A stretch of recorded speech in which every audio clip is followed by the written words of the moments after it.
नाही आता सगळ्यांच्या घरी मॅडमने त्यावेळेला आम्ही टाळ्या वाजवायचा.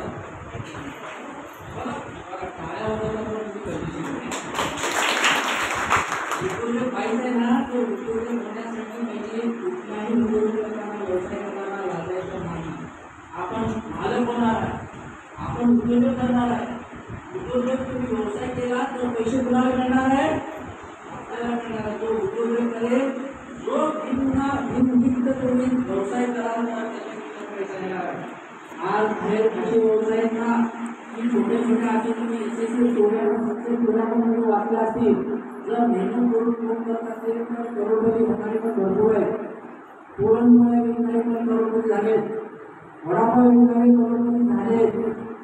सिंपल आहे का नाही? म्हणजे असं एवढं अवघड नाही. कठोर परिश्रम करणं, मेहनत करणं आणि हे करता करता व्यवस्थित भांडवलाची मांडणी करणं. म्हणजे भांडवल घेताय त्याची व्यवस्थित